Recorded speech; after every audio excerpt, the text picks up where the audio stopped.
Donc, je suis Sylvie Laforge, donc je suis en charge des admissions au sein de l'EDEC. Nous vous proposons aujourd'hui une conférence sur le financement, donc comment financer votre formation. Trouver un financement pour se former est aujourd'hui un vrai enjeu, tant pour le salarié que pour l'entreprise. C'est pour ça que nous avons décidé en fait de donner la parole à nos participants, aux participants de nos formations. Donc, ils vont pouvoir vous exposer sur quels leviers ils se sont appuyés pour obtenir le financement, quels freins ils ont pu rencontrer.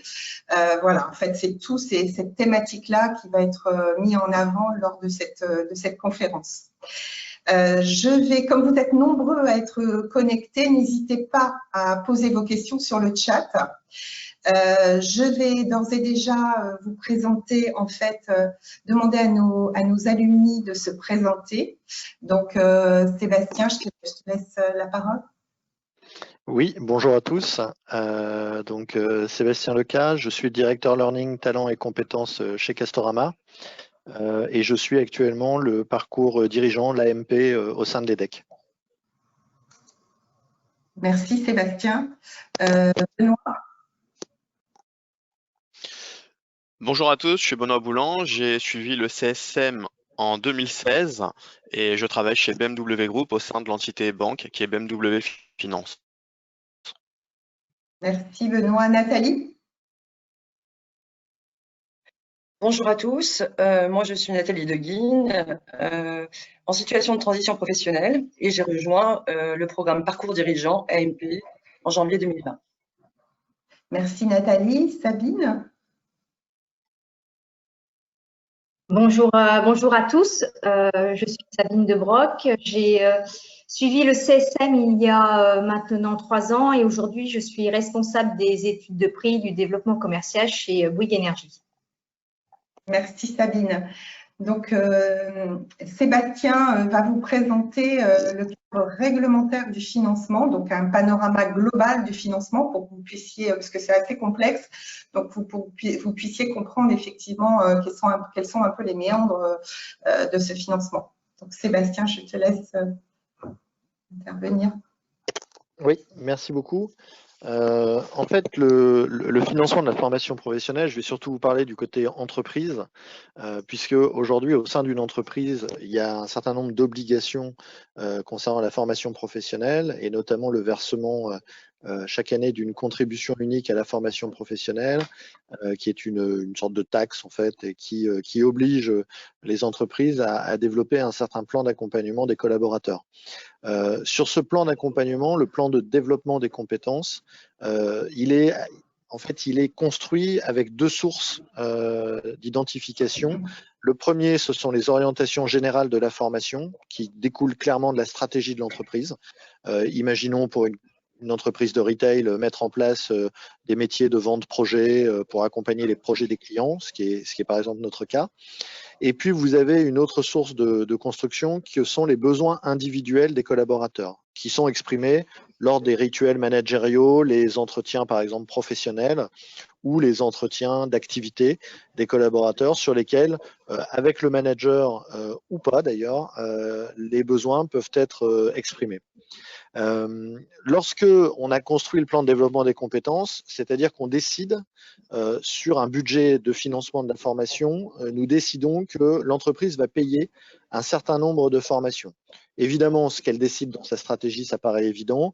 Et puis, il y a souvent des arbitrages sur les demandes individuelles des collaborateurs, puisque toutes les thématiques ne sont pas jugées comme étant prioritaires.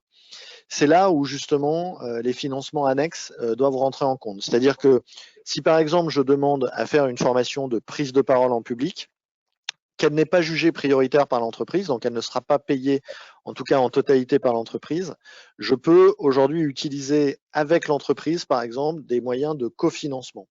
L'un des moyens de cofinancement, c'est le compte personnel de formation qui aujourd'hui est un dispositif qui est abondé chaque année avec 500 € de financement individuel. Donc, vous avez la possibilité de consulter votre compte comme un compte bancaire, mais qui est un compte formation et qui sert à plusieurs projets, notamment faire le point sur sa carrière, augmenter ses compétences ou aussi faire une transition professionnelle d'un métier vers un autre.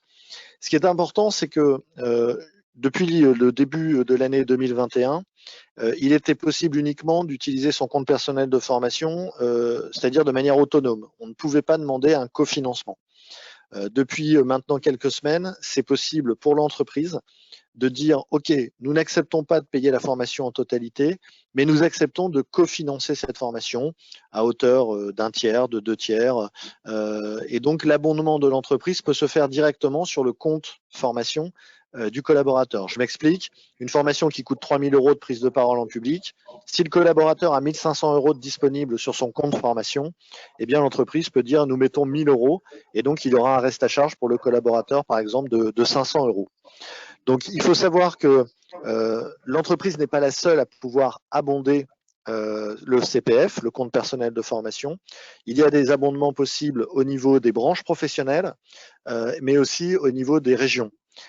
Donc il est possible de demander des financements complémentaires qui rentrent dans le plan global de financement de la formation. Évidemment, une fois qu'on a demandé à l'entreprise, une fois qu'on a demandé les financements complémentaires et qu'on a consommé ce qu'on a sur son compte, eh bien, c'est un peu comme dans la vraie vie en dehors de la formation. Il faut parfois aller chercher des financements personnels et pour ce faire, je pense qu'on a d'autres témoignages pour exprimer le mode de construction d'un financement personnel. Merci beaucoup, Sébastien. Julie? Merci Sébastien. Donc je me présente, Julie Legouez, voilà, homologue de Sylvie. Nous sommes plusieurs aussi de l'équipe à animer. Moi, je suis responsable des admissions pour l'exécutif MBA. Donc Sébastien, merci beaucoup pour ces lumières, pour le cadre général. On va continuer en fait à s'appuyer sur toi si tu le veux bien, parce que quand nous accompagnons des participants, des candidats à nos programmes, ils se posent beaucoup de questions sur, au-delà du panorama global, comment est-ce que je peux présenter mon projet en fait à mon entreprise, hein, on dit toujours que c'est le réflexe numéro 1 d'associer l'entreprise à la démarche, mais alors comment faire, à qui s'adresser, enfin voilà, on a besoin de tes recommandations sur cet axe-là. Oui, alors ça dépend évidemment de la structuration de l'entreprise et de la taille de l'entreprise. Dans une entreprise, on va dire classique, il y a en effet des responsables RH qui font l'intermédiaire avant d'aller directement vers le DRH.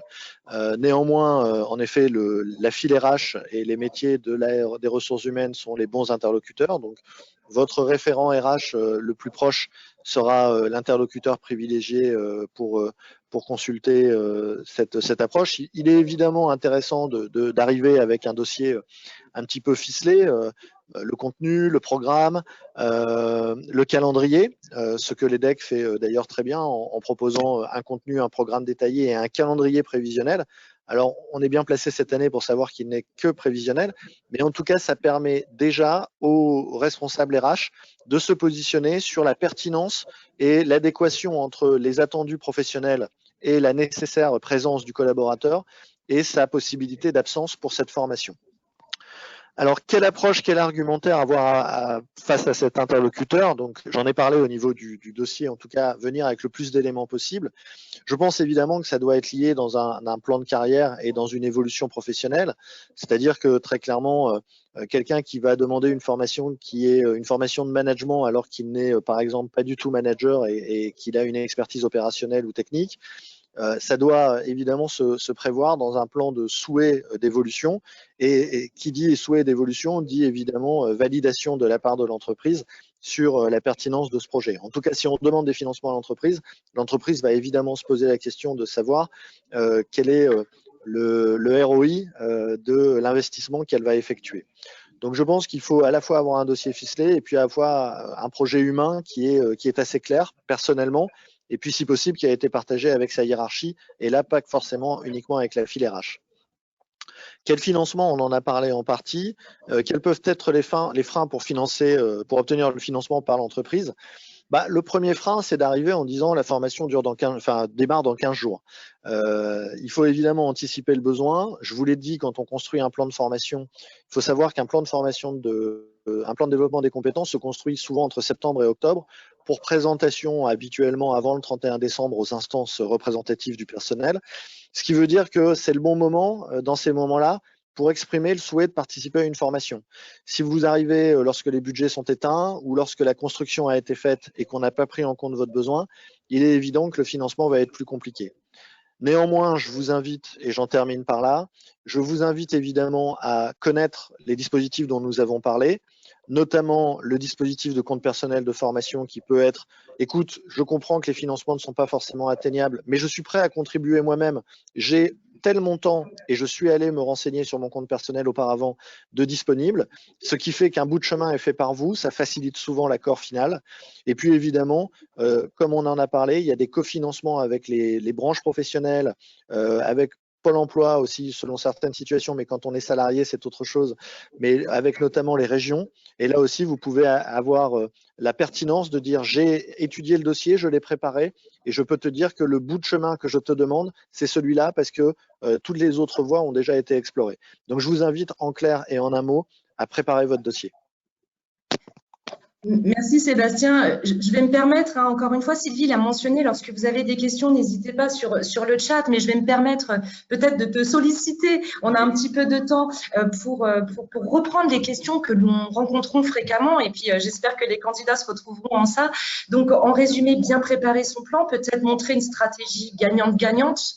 Ce que tu suggères, c'est de montrer que la personne est prête aussi à investir pour son avenir. Absolument. Ouais. Absolument. Avec un projet stratégique, tu recommandes effectivement de s'y prendre quelques temps à l'avance. On entend souvent, et les candidats souvent ont cette question, est-ce que l'entreprise finalement peut refuser autant de fois qu'elle le souhaite? Enfin, tu vois, est-ce qu'à un moment donné, elle doit aussi accéder ou pas à ton besoin en formation sans pour autant forcément accepter ce que tu lui proposes en école et en projet? Est-ce qu'elle peut, du coup, l'entreprise te proposer une autre formule?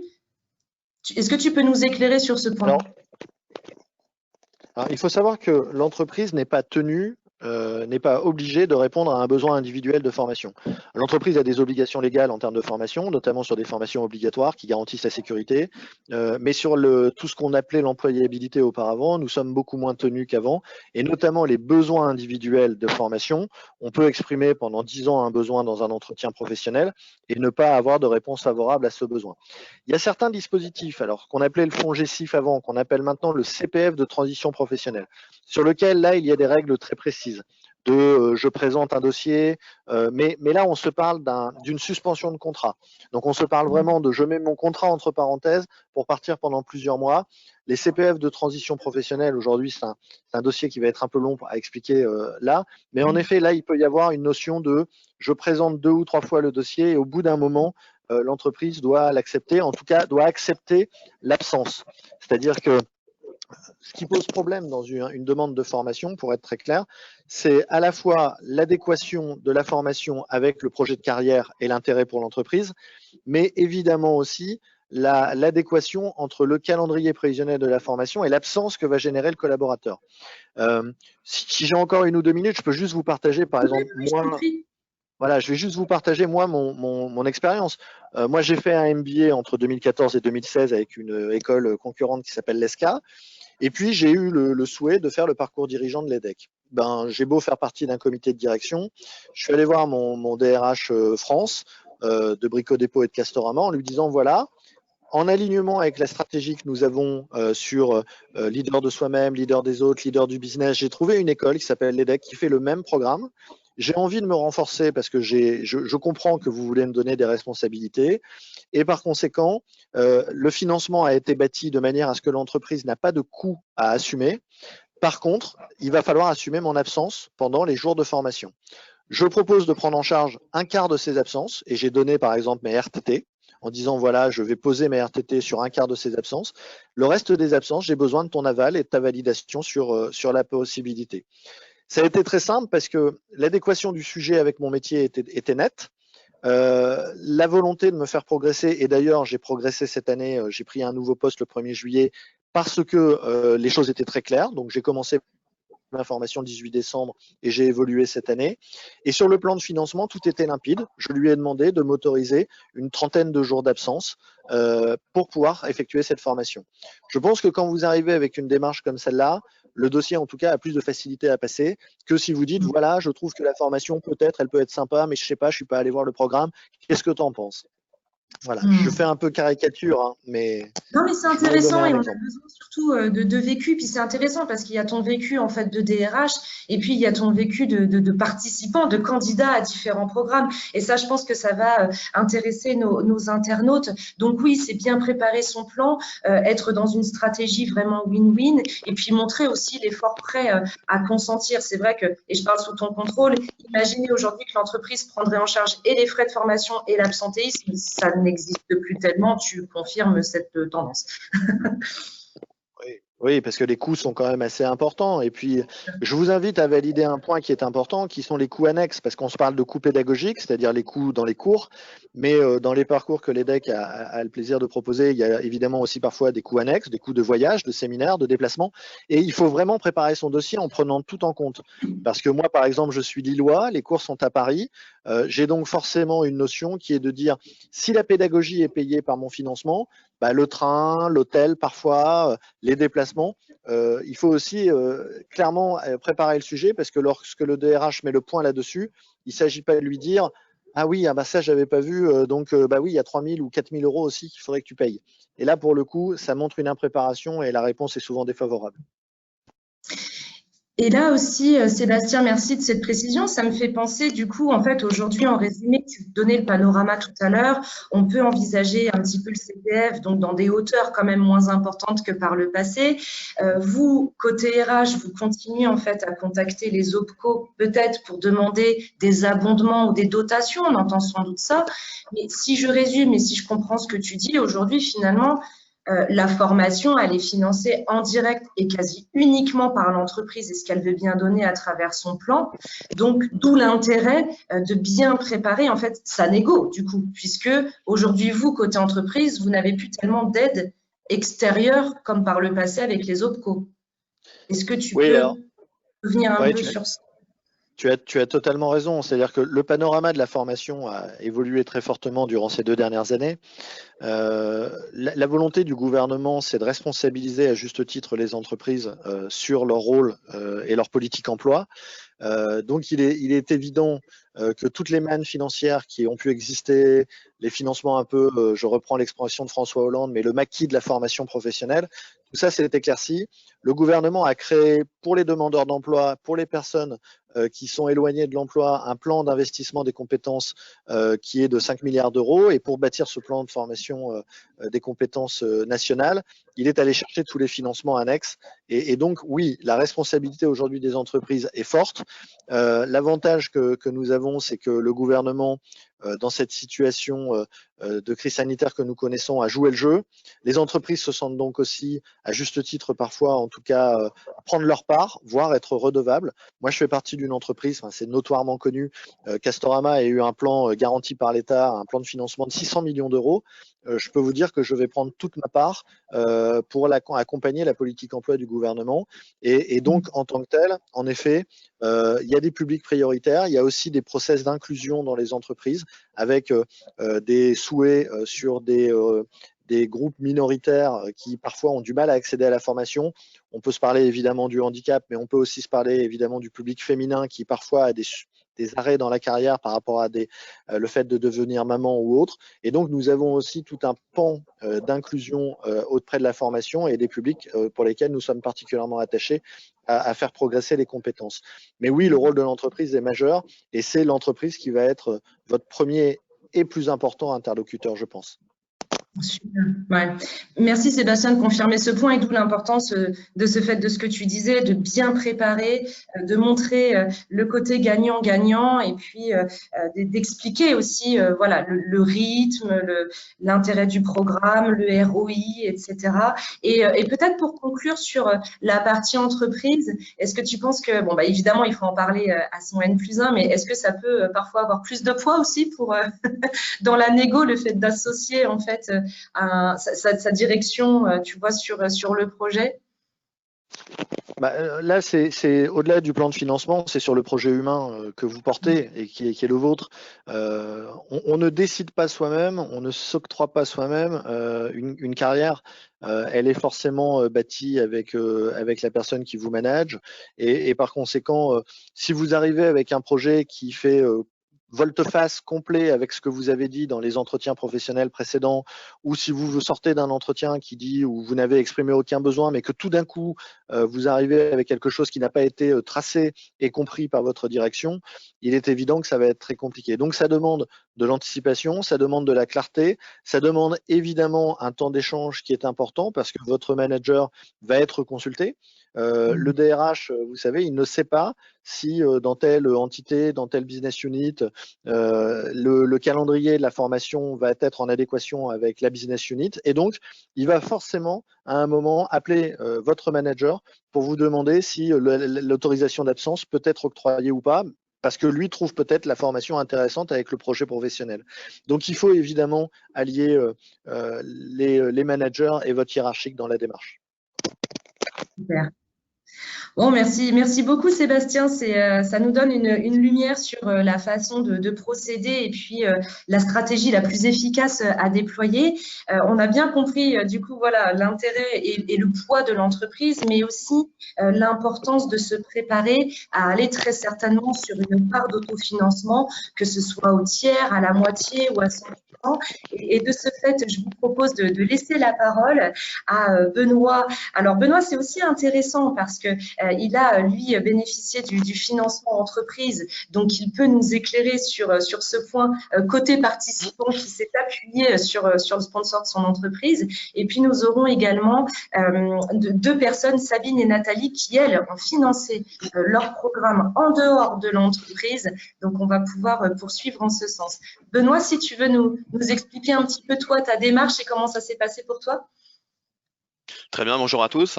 Donc moi, mon expérience est la suivante. En fait, bien souvent, il y a deux types de démarches. Vous avez des candidats qui vont d'abord émettre un souhait de suivre une formation et après ils vont chercher un financement.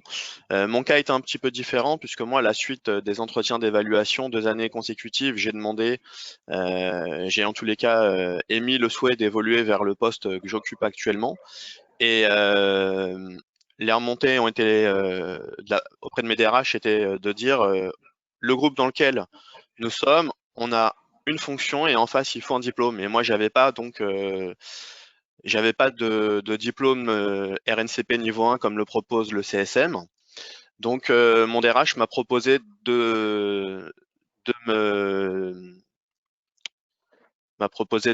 pardon, excusez-moi, j'ai un trou, de m'accompagner financièrement et matériellement. Et pour cela, il m'a dit, voilà, on te propose de faire un benchmark des écoles sur Paris, puisque nous sommes parisiens, et de pouvoir en face avoir un programme avec un contenu intéressant pour l'entreprise et pour moi-même, et d'avoir aussi un emploi du temps qui coïncide avec les besoins du service dans lequel j'étais auparavant.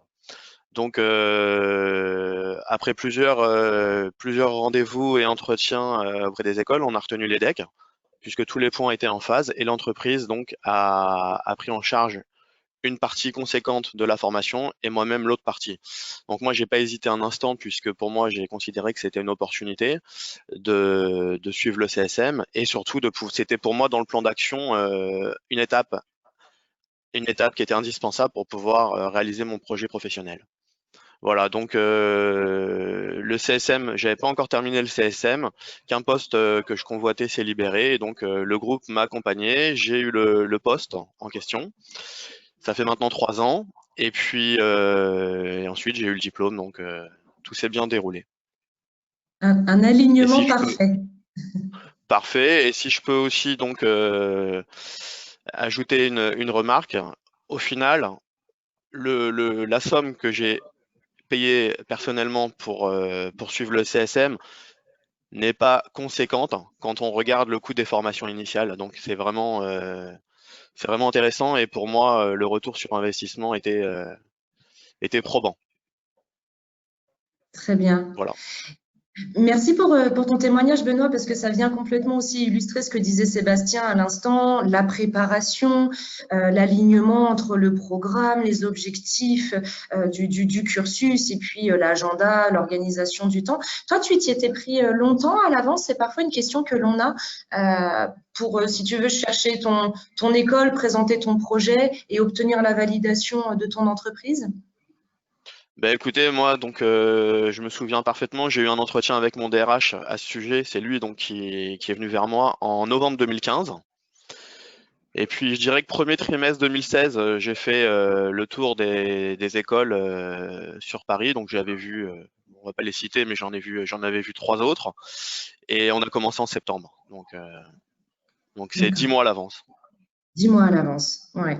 Effectivement, selon le programme en fait que vous choisissez, selon la taille de la structure, il faut prévoir un temps de préparation. Parfois, ça peut aller très vite, mais parfois, effectivement, le temps que tout se mette en place. Très bien. Merci, Benoît. Je propose également qu'on puisse échanger avec Sabine et Nathalie, alors qui, elles, en fait, ont dû déployer des stratégies et être innovantes dans leur façon de procéder.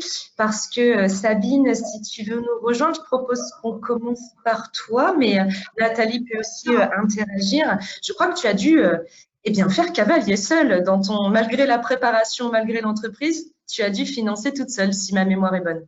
Exactement. J'ai financé toute seule avec quelques péripéties au milieu professionnel, mais au bout du compte, il faut tenir bon et c'est gagnant en fait. Donc, pour faire simple, j'ai suivi la mobilité de mon mari qui a été extrêmement rapide. Donc, j'ai quitté ma région pour la région lilloise et ça faisait un bout de temps que ça me travaillait. J'avais envie d'évoluer dans mon métier, de faire autre chose. Et en plus, je suis dans le milieu de la construction avec beaucoup d'ingénieurs. Et la culture commerce, le parcours client, c'est pas quelque chose qui était extrêmement développé. Donc, quand je me suis retrouvée sur l'île, l'EDEC forcément me parlait très bien et le CSM correspondait tout à fait à ce que je voulais faire parce que je voulais pas quitter, pas vraiment, mais en tout cas, faire une transition d'un métier extrêmement technique et d'aller vers du développement commercial. J'en faisais avant, mais avec beaucoup de bon sens, mais il manquait un peu d'outils. Par contre, du coup, ça s'est fait extrêmement rapidement parce que entre le moment où j'ai emménagé et le moment où j'ai intégré le CSM, il s'est passé 3 mois. Tout a été extrêmement rapide et j'étais sans emploi. J'avais quitté, pour suivre mon mari, j'avais quitté mon employeur précédent. Donc, à part être inscrite à Pôle emploi, je n'avais absolument pas la possibilité de cofinancer cette formation. Donc, je me suis rapprochée de ma banque en lui présentant mon projet. Elle m'a dit « d'accord ». Je dis « super ». Et j'ai eu le courrier comme quoi j'étais prise. Je leur ai envoyé, tout s'est débloqué hyper rapidement, mais il a fallu que ça aille très, très, très vite.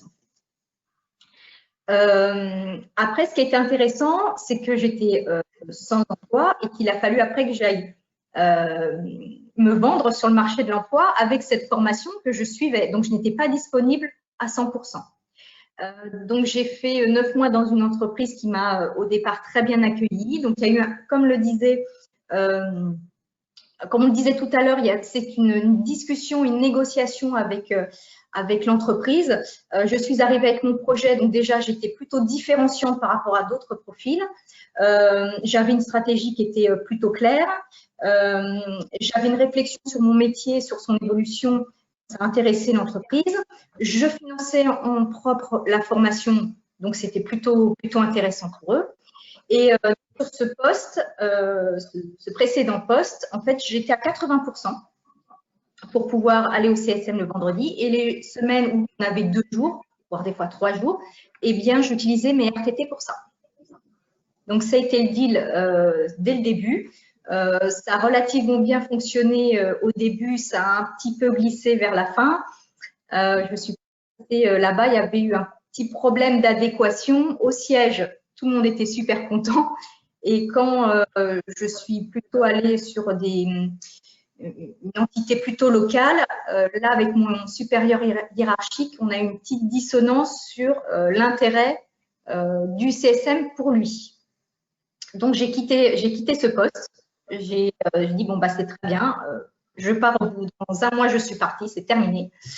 Mais j'ai su rebondir très vite après sur un autre métier que j'occupe maintenant depuis, ça fera 4 ans au mois de juin.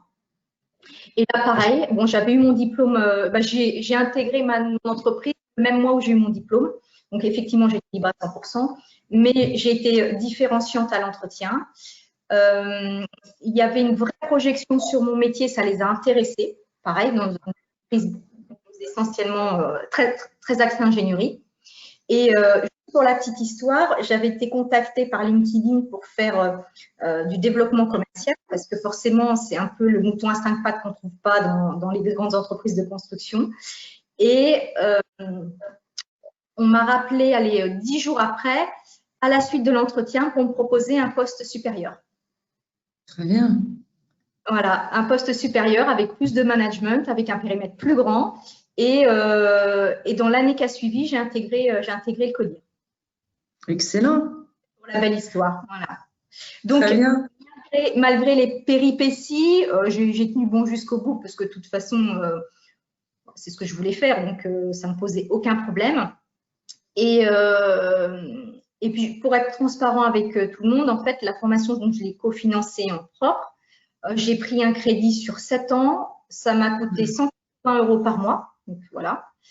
Ces 180 € par mois, je les ai couverts par une augmentation de salaire. Et j'ai remboursé mon crédit au bout de 2 ans et demi parce qu'en ayant des fonctions plus importantes, en tout cas, j'ai bénéficié d'une voiture, il faut le dire, de fonctions beaucoup plus importantes aussi. Qui m'a mon véhicule personnel, avec la vente de mon véhicule personnel, j'ai remboursé mon crédit. Donc, au lieu d'avoir un crédit sur 7 ans, j'ai un crédit sur 2 ans. Excellent. Oui, merci Sabine. C'était la question que j'allais te poser. Donc, si c'était à refaire, le ferais-tu? Mais je crois que… Oui, je le ferais. Je le ferai. Alors là, j'étais dans un laps de temps de réorganisation avec une mobilité de mon époux qui est extrêmement rapide. Donc, ça s'est fait dans un délai très court. Maintenant, c'est vraiment pas ce qu'il faut faire. Je pense qu'une petite année pour préparer, pour se mettre en préparation et pour rencontrer les bons interlocuteurs, alors qu'on soit sans activité ou au sein d'une entreprise, je pense que c'est un minima. Rencontrer aussi si on doit se financer en totalité ou partie, qu'importe, parce que je pense qu'il y a plein de contacts ou d'astuces que je ne connaissais pas, de leviers que je n'ai pas pu actionner, qui m'auraient peut-être permis d'être accompagnée différemment ou de prendre un crédit peut-être un peu moindre. Donc ça, c'est un petit peu mon regret, mais dans le laps de temps, j'ai fait avec ce que je pouvais faire à ce moment-là. Très bien. Écoute, parfait. Si tu me le permets, en fait, et là aussi, j'espère être le porte-voix de nos internautes, parce qu'il y a beaucoup de questions, tu sais, par rapport, en fait, aux prêts étudiants. Alors, sans te mettre mal à l'aise, mais tu as indiqué les sommes. Donc, toi, tu t'es rapproché de ta banque à toi. Est-ce que tu as été contrainte de changer? Tu disais que tu as eu l'accord facilement. Est-ce que tu peux nous donner une petite orientation, si tu es à l'aise avec ça, hein, sur les taux? Oui, ça ne pose pas de problème. Alors, les taux, j'avoue, je me souviens plus, ça fait 3 ans. Maintenant, j'ai un peu de mal à m'en souvenir, mais il faut savoir que auprès de ma banque, c'était comme un crédit à la consommation. Ouais. Alors, par contre, j'ai négocié le taux parce que ce n'était pas tout à fait la même chose, mais en tout cas, le seul moyen pour obtenir un prêt sur une formation, c'était cette solution-là. Oui. Alors, je précise pour nos internautes, nous on travaille notamment avec BNP, Société Générale, LCL sur la région Hauts-de-France. Mais je pense qu'effectivement, et pour les personnes qui nous regardent et ceux que nous accompagnons, souvent, et comme tu le dis Sabine, ça se passe très bien avec sa propre banque. Je pense que le conseil que tu donnes, c'est pas hésiter à négocier. Normalement, les taux, ils sont à moins de 1%, donc plutôt sur du 0,7, 0,8. Et je me permets une question, si tu es à l'aise avec ça. Est-ce que tu avais pris l'option, tu sais, de remboursement en différé? Tu sais, où non, pas… Non. Je voulais être sûre de pouvoir rembourser par anticipation, et ça, c'est important, parce que j'espérais quand même pouvoir rembourser bien plus rapidement qu'en 7 ans. Donc ça, c'était aussi un sujet de négociation et ne pas être pénalisée par la banque si je remboursais plus tôt. Ou qui me limite. Ça peut arriver. Très bien. Oui, très bien. Oui, et puis en plus, ton exemple illustre parfaitement et les cas que nous accompagnons, c'est souvent ça pour les personnes qui nous regardent, effectivement. Il y a l'emprunt, il faut bien négocier, bien se préparer, mais généralement, ces nouvelles mensualités s'absorbent, je dirais, très, très bien dans la mesure où il y a des augmentations de salaire ou ce que tu évoquais par rapport à ton véhicule de fonction. On ne pense pas à ces choses-là, mais pour autant, effectivement, il y a un impact et ton exemple est très parlant. Et peut-être avant de laisser la parole à Nathalie, qui, elle, a dû développer aussi beaucoup de créativité et de stratégie de financement, tu lui disais, si j'avais peut-être eu plus de temps, j'aurais plus exploré, en fait, il y avait des astuces. Est-ce que certaines d'entre elles te viennent à l'esprit? Tu peux partager? Alors, déjà, je me suis adressée qu'à ma banque, en fait, hein, parce que dans le délai qui m'était parti, c'était assez compliqué. Et puis, en plus, en mobilité, fallait transférer d'une agence à une autre. Enfin, voilà, c'était beaucoup plus simple. Donc, la mise en concurrence me semble importante sur ces sommes-là. Déjà, je l'aurais fait. Et puis, j'ai aussi eu beaucoup de difficultés à déclencher mon CPF. Je n'y suis jamais arrivée via Pôle emploi. Ça a été très compliqué. Je me suis battue pendant 2 ans. Je n'ai pas eu gain de cause. Hein, je me suis aussi un petit peu fatiguée. Mais ça, pour moi, ça a été vraiment compliqué parce que quand j'ai dit, bah voilà, moi, je ne veux pas que vous me financiez quoi que ce soit, je vais débloquer ce CPF, je rentrais pas dans les cases. Et ça donc ça, c'est un peu mon regret. Et dans le temps qui m'était aussi imparti, qui était relativement faible, j'ai peut-être pas pu rencontrer les bonnes personnes ou avoir des retours d'expérience de personnes qui ont pu le faire et qui auraient pu me dépatouiller la situation. C'est un peu un regret. Okay. Et puis, il y a peut-être d'autres leviers que j'ignorais à l'époque auxquels j'aurais pu prêter attention. D'accord. Merci beaucoup. Pardon? D'où l'intérêt du temps de préparation qui est en fait assez long. Et puis, juste une petite parenthèse, j'en terminerai là, c'est aussi une aventure un peu aussi familiale. Donc, ça demande du temps aussi. Il faut en discuter, il faut se sentir prêt et ce n'est pas que professionnel. Oui, complètement. Les alumni me diront. Ne contrediront pas. Non, mais la préparation, je pense que définitivement, c'est un petit peu le mot-clé. Alors, je propose, Nathalie, qu'on puisse se concentrer sur toi, ton vécu, la façon dont ça s'est passé pour toi aussi, hein, sur le financement. Bah, évidemment, ça a été un sujet. Alors, est-ce que tu veux bien nous expliquer et nous raconter comment ça s'est passé pour toi? Alors, peut-être poser le contexte dans lequel j'ai intégré l'EDEC pour éclairer un peu la manière dont j'ai réfléchi sur la logique du financement. Donc, comme je l'évoquais tout à l'heure, moi, je suis en situation de transition professionnelle, inscrite à Pôle emploi, et ça, de manière consécutive à une procédure collective de licenciement économique. Donc, ça, c'est le cadre de rupture de mon contrat de travail. Dans le cadre de la procédure, j'ai cheminé, j'ai commencé à réfléchir. J'avais une ancienneté importante dans le cabinet dans lequel j'évoluais, puisque plus de 25 ans. Même si j'ai eu beaucoup de fonctions, je m'interrogeais. En tout cas, j'avais besoin d'étalonner mes compétences et de mettre en perspective mon parcours. Et donc, assez vite, dans ce contexte, le besoin de formation était pour moi une évidence. Alors, ancienne dirigeante, au regard du programme proposé par l'EDEC ou par d'autres écoles du même niveau, je ne m'attendais pas à être accompagnée financièrement par rapport à ce projet, compte tenu des coûts. Donc là, j'ai étudié toutes les possibilités possibles. Hein. La question du prêt, comme Sabine l'évoquait, même si j'avais pas forcément besoin d'un soutien financier par un organisme bancaire. S'est posé assez vite la question de la défiscalisation, puisque le fait de financer un programme de formation professionnelle continue peut être éligible à un principe de défiscalisation.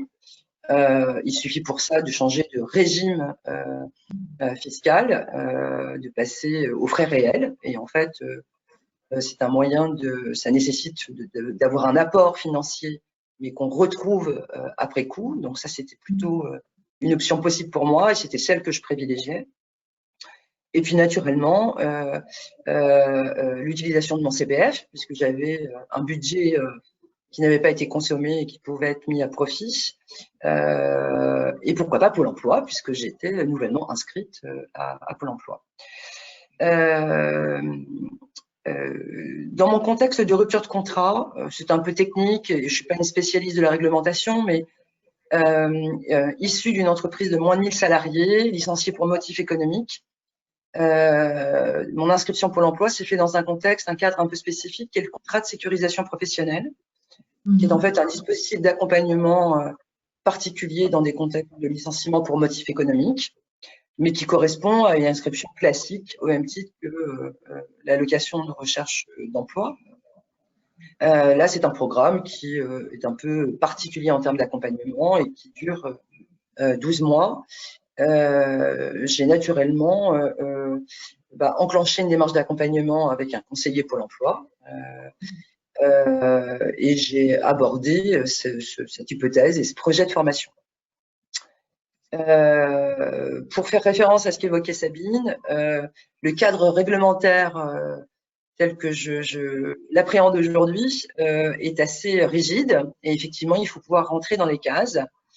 Donc, dans le cadre du CSP auquel j'étais adhérente, et je suis toujours adhérente d'ailleurs, pas de principe de cofinancement possible. Donc là, pour le coup, mon scénario de financement personnel était complètement antinomique avec la possibilité d'un accompagnement par Pôle emploi. Le programme AMP qui dure 12 mois, en tout cas qui s'étale sur un calendrier d'une année, sous un format d'alternance, on n'est pas en formation continue. En termes de temps, pour moi, poser question. Est-ce que Pôle emploi allait m'accompagner sur une dynamique de formation qui n'est pas full-time? Et là, pour le coup, ce n'était pas problématique. En revanche, en abordant les sujets budget et financement, là, très vite, ma conseillère Pôle emploi a évoqué un budget plafonné avec une fourchette pouvant aller jusqu'à 15 000 €. Donc, on était loin des financements possibles et éligibles. Donc là, pour le coup, mon projet de formation tombait à l'eau, entre guillemets, puisque je ne pouvais pas le financer moi personnellement, sinon je perdais mon statut de recherche d'emploi.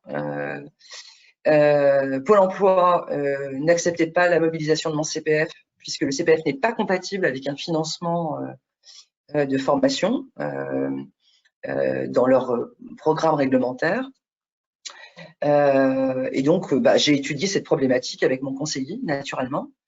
Et le sujet du financement est arrivé assez vite sur la table. Dans tout ce processus, ce que j'ai envie de partager avec les internautes, c'est le fait que si la question du financement ou le champ des possibles a été, enfin les champs de concrétisation étaient un sujet important, je me suis surtout attachée à motiver la nature de mon projet. Quelles étaient la finalité, pour quelles raisons j'avais besoin de ce cursus de formation et quel était l'objectif.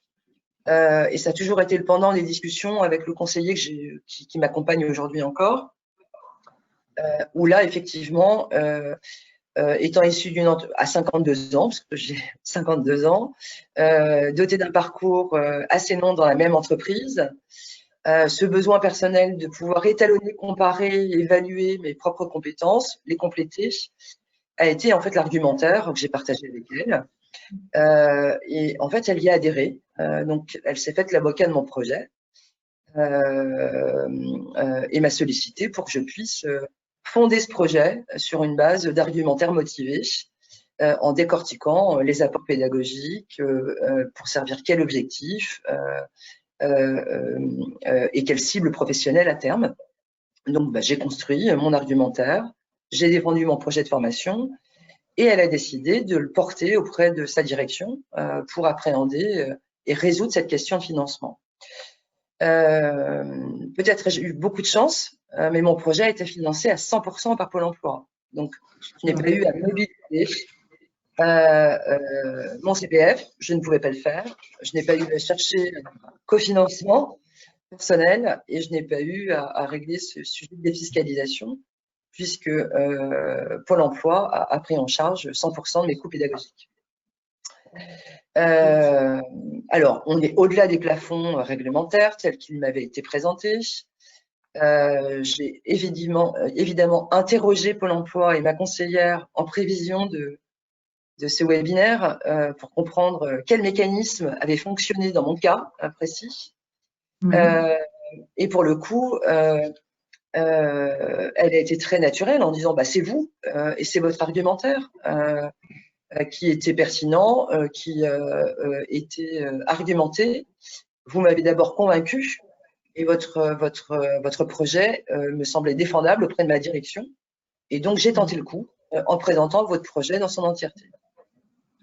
Alors, il y a tout un cadre, tout un processus administratif pour présenter son dossier, puisque le régime de financement, et c'est pour ça que c'est compliqué entre le CPF, un cofinancement personnel, c'est que le régime des fonds de formation, dans mon cas, ce sont les fonds sociaux européens qui sont mobilisés. Donc là, Pôle emploi s'appuie sur un financement Europe pour financer ces actions pédagogiques. On s'inscrit dans le cadre de formations de longue durée qui permettent d'avoir des enveloppes un peu dissociées.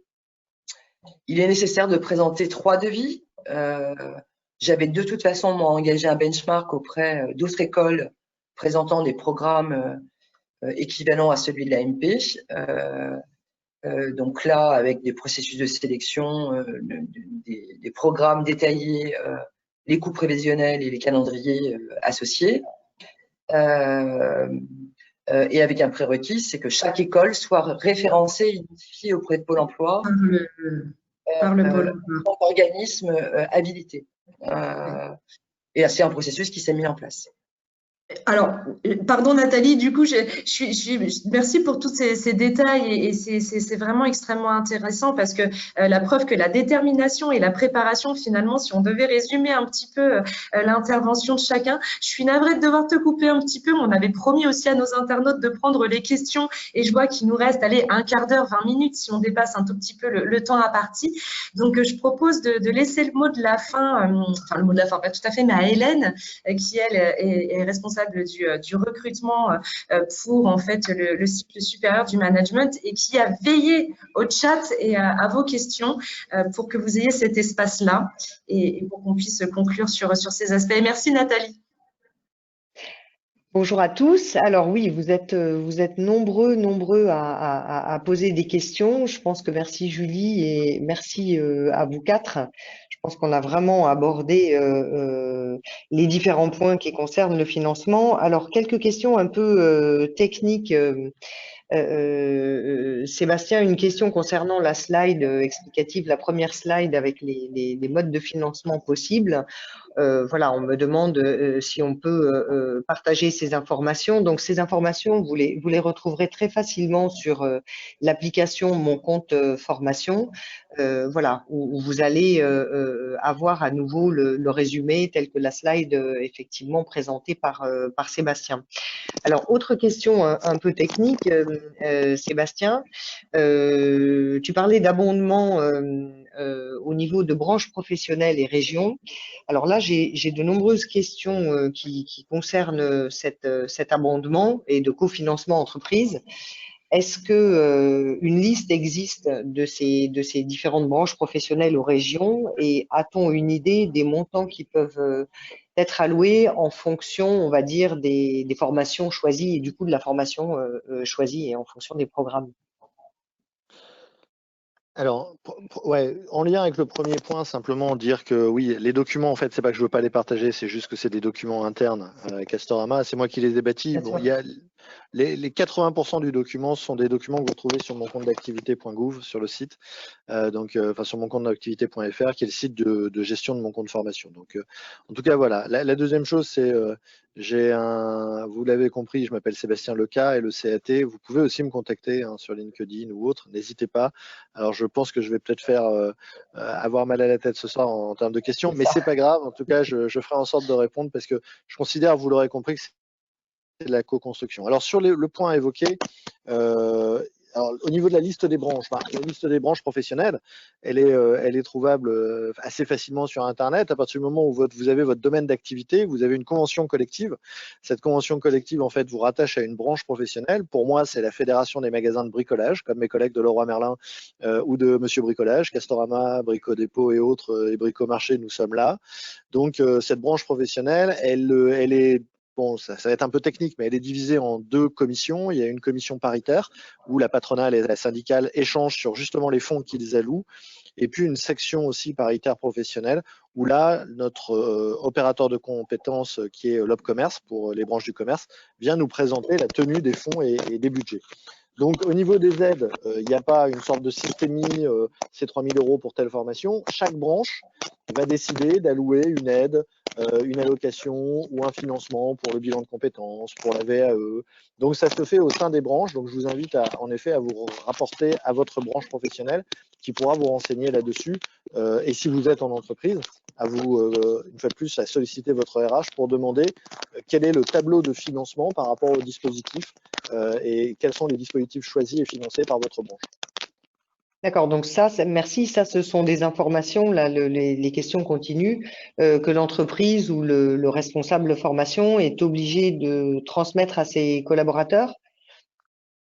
Alors, il n'est pas obligé de le transmettre. Par contre, il en a connaissance. Donc, aujourd'hui, très clairement, si on est en lutte armée avec le RH, c'est sûr que ça va être peut-être un peu compliqué. On n'a pas d'obligation à transmettre cela. Mais il faut savoir que les branches professionnelles envoient à chaque société en effet les critères de prise en charge. Donc moi je sais que par exemple sur un bilan de compétences, le financement qui va être pris en charge par l'Opcommerce, il est à hauteur d'autant, et je le sais chaque année, c'est différent. Donc voilà, je vais essayer de porter mon micro. Pardon.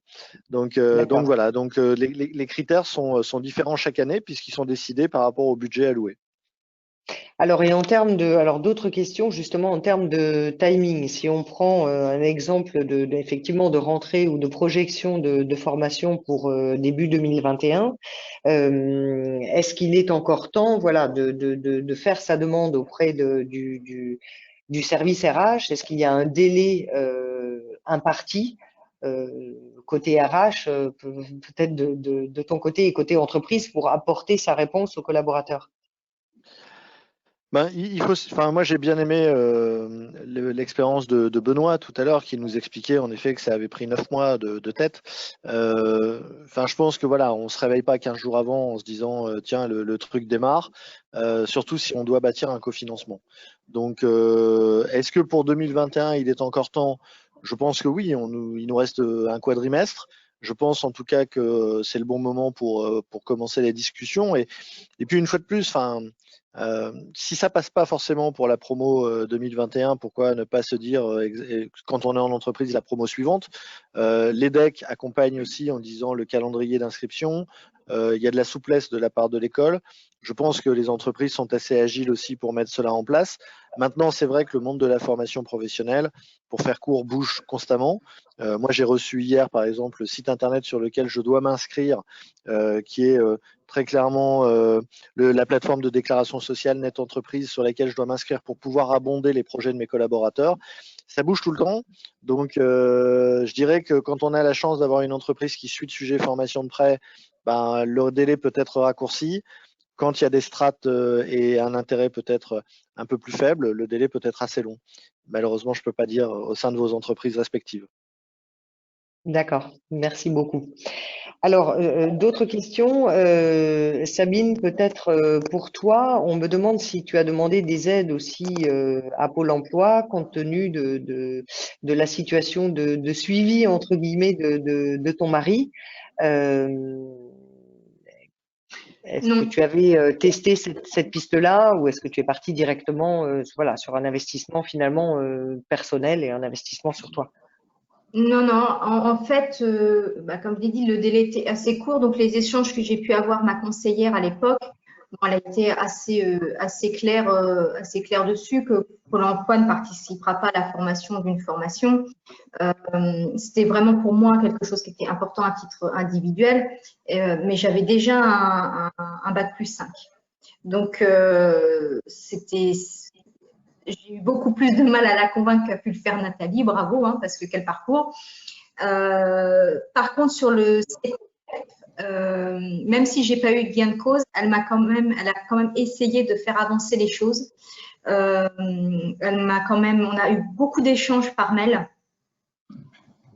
trouver des solutions aussi, que ce soit partielles sur une modalité de financement. Rien n'a pu aboutir et dans le délai qui m'était imparti, j'ai choisi assez rapidement le financement personnel par manque de temps. D'où l'intérêt vraiment de préparer bien à l'avance, pouvoir explorer toutes les pistes, et notamment à travers Pôle emploi. On remarque, comme Nathalie l'a dit, c'est assez long. Il y a des possibilités, mais ça prend du temps. Le temps, et je n'en avais pas vraiment. D'accord. Merci à toi. Nathalie, aussi une question concernant donc le Fonds social européen.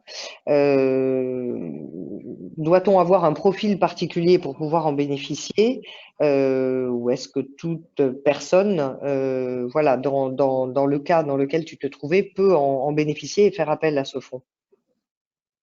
Alors, le Fonds social européen, c'est en fait la source de financement de Pôle emploi. Moi, je n'ai eu, à titre personnel, aucune interaction avec le FSE.